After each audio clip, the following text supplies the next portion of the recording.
அரசியல் பக்கவாத்தியங்கள் அரசாங்க சம்பளம் வாங்கும் ஆளுங்கட்சி எதிர்க்கட்சி விஐபிக்களை நமக்கு தெரியும்.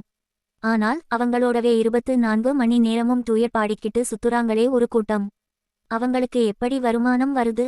அவங்க பண்ற அலப்பறைகள் என்னென்ன கொஞ்சம் சிந்திப்போம். வேலை இல்லாம எப்படி சார் வருமானம் வருது? இவங்களுக்கு யாரும் மாசம் பிறந்தா அக்கவுண்ட்ல சம்பளம் போடுறது இல்ல. ஆனா இவங்களோட பர்ஸ் எப்பவும் கலகலன்னு தான் இருக்கும். எப்படின்னு கேக்குறீங்களா? 2-in-1 பஞ்சாயத்து. ஊருக்குள்ள 2 பேருக்கு சண்டைனா இவங்க நடுவுல போய் அண்ணே நான் பார்த்துக்கிறேன்னு நிப்பாங்க. கோர்ட் கேஸ்னு போனா வருஷ கணக்காகும். இவங்க ஸ்பாட்லயே பேசி முடிப்பாங்க. வர்றா கமிஷன்ல இவங்க பர்ஸ் நிறையும். சண்டை போட்டவங்க வயிறு எரியும். அரசு ஆபீஸ் கைட். ஒரு சாமானியன் அரசு ஆபீஸ்க்கு போனா ஃபைல் நகராது. ஆனா இவங்க போனா என்னப்பா அண்ணன் வர்றேன், வேலையை சீக்கிரம் முடிங்கம்பாங்க. பொதுமக்களுக்கு வேலை முடியும், இவங்களுக்கு சர்வீஸ் சார்ஜ் முடியும். அரசியல் ஸ்பான்சர்ஷிப். கட்சி மீட்டிங்கா? போஸ்டர் ஒட்டணுமா? கொடி கட்டணுமா? தலைமை கொடுக்கும் பட்ஜெட் ஐ வாங்கி மேனேஜ்மெண்ட் பண்றதுல இவங்க தான். பிஹெச்டி ரோடு போடும்போது இவங்க எதுக்கு மேற்பார்வை பார்க்குறாங்க? ஊர்ல ஒரு ரோடு போடுவாங்க அல்லது சாக்கடை கட்டுவாங்க.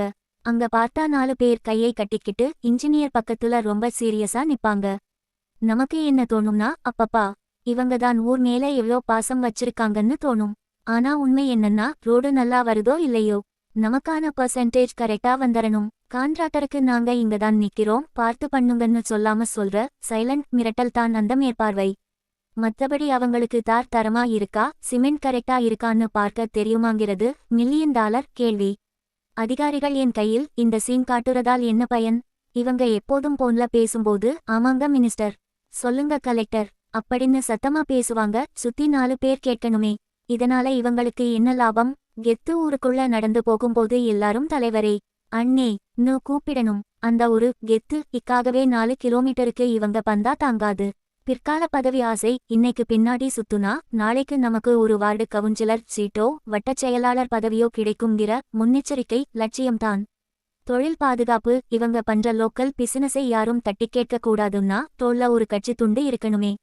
இதனால மக்களுக்கு ஏற்படும் சைட் எஃபெக்ட்ஸ் சிரிக்கிறது ஒரு பக்கம் இருந்தாலும் இதனால வர்றா விளைவுகளை நினைச்சா கொஞ்சம் சிந்திக்கவும் தோணுது. மழைக்கால நீச்சல் குளம். கமிஷன் போக மீதி காசுல ரோடு போடுறதால ஒரு மழை பெஞ்சா ரோடு இருக்குற இடமே தெரியாம போயிடுது.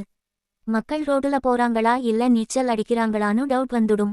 அதிகாரிகளின் மைண்ட் வாய்ஸ். நேர்மையா வேலை பார்க்கணும்னு நினைக்கிற ஆஃபீஸர்ஸ் கூட இவங்க கொடுக்குற அரசியல் பிரஷர்னால நமக்கு ஏன் வம்புன்னு ஃபைல் மூடி வச்சிடுறாங்க. திறமைக்கு டாட்டா. நிஜமாவே கஷ்டப்பட்டு படிக்கிற இளைஞர்களுக்கு முன்னாடி இவங்க ஈஸியா வேலைகளை முடிச்சிட்டு போறதை பார்க்கும்போது நாம ஏண்டா படிச்சோம் நு யோசிக்க வைக்குது. தலைவர்கள் பின்னாடி தொண்டர்கள் போவது தப்பில்லை. ஆனால் அது மக்கள் சேவைக்காக இருக்க வேண்டுமே தவிர சுயதேவைக்காக இருக்க கூடாது.